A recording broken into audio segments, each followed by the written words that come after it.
วิถีชีวิตบ้านนอกใส่กับดักนก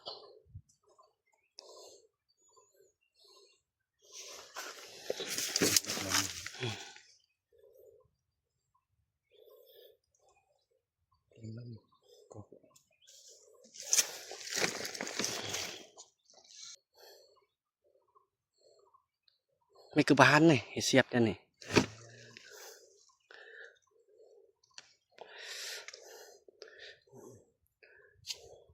ก็เข็บก็เกรียง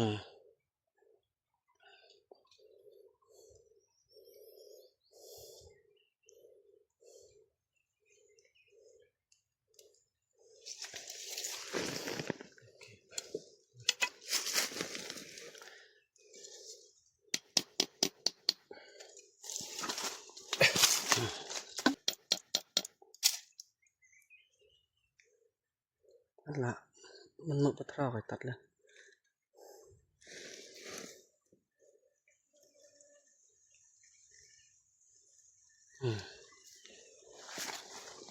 ใส่แบบนี้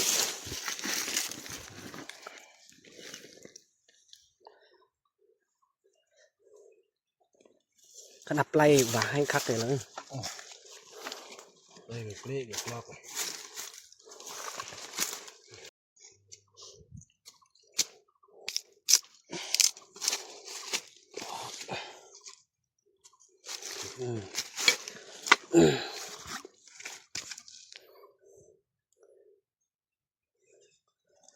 ก็เกรียงกับเสกับดักซีนนู่นนะ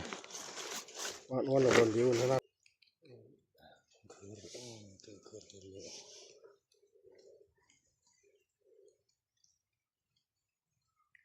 ชิมพวกปลาเงี้ยปลาเมี่ยยักษ์สวงเงี้ยปุ๊สวงเงี้ยอันนี้คือจุตัวจุใครไรเจ๊บรรยากาศเลย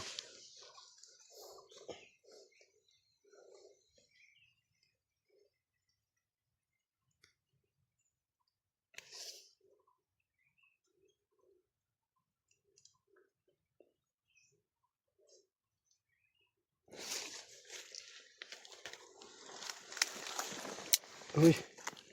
ปากกาเลยมีแวดจมมาถึงเดือนลงอย่างไส้แตงเต็กในหมู่บ้านเติมมาจานนี้กอกเนี่ยปั๊บบรรยากาศที่เราวะวาดมาทัก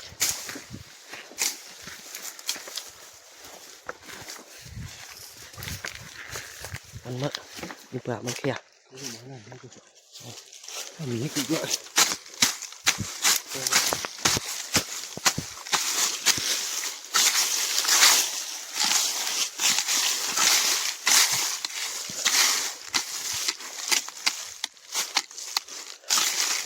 คนจะอาจจะเสียแต่แพร่วันคือแต่คนคือคุณกับคุณก็เครียงอันคือปืนกันป้องพอแหวกกลาง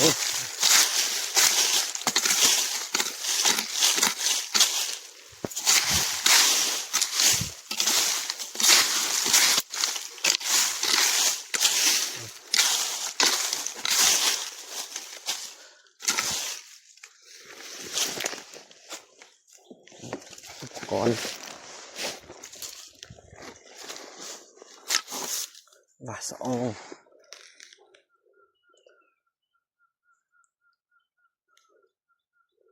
โอ้บรรยากาศเลย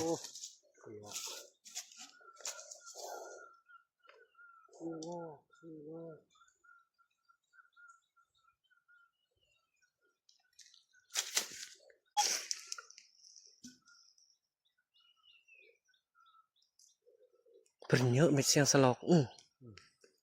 เขาจะพรีสมองเราแล้วอย่าไปอย่าเสียงหลอกล่อเสียงล้อมาที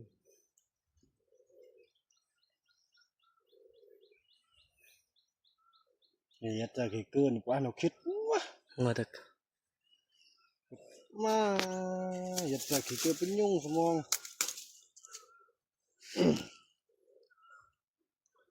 อย่าตะกุ้งมึงนะคิด ก็ต้องคิดมาหัวไว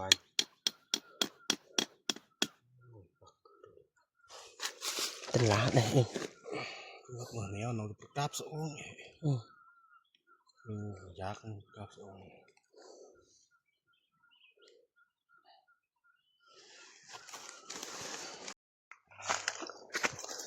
วัดเลยวัดโตฮดพี่น้องซิมมากเนี่ย ปักกลางแล้ว อีกแล้วพี่น้องเราเนาะขอโทษปากต่อนิดนึงอ่ะ ดูสิ ที่ขอโทษโอ้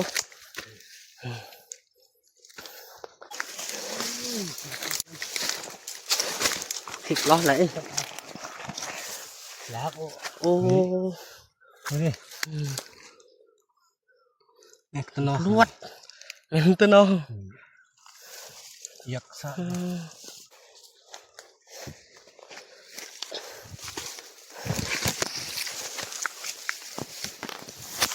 วัดขี้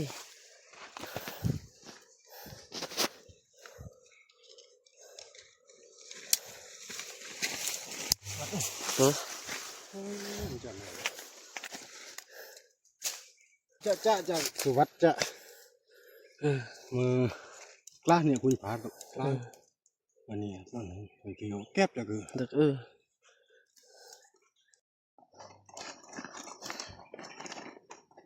ยัดธรรมโตทีหมดสีตัว ตามคือมาทำไม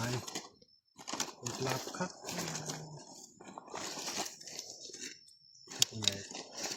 วัดเลย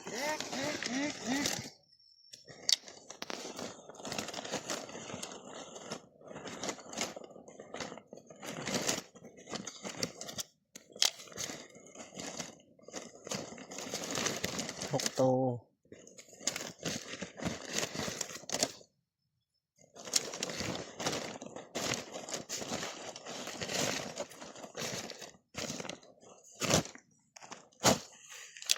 โต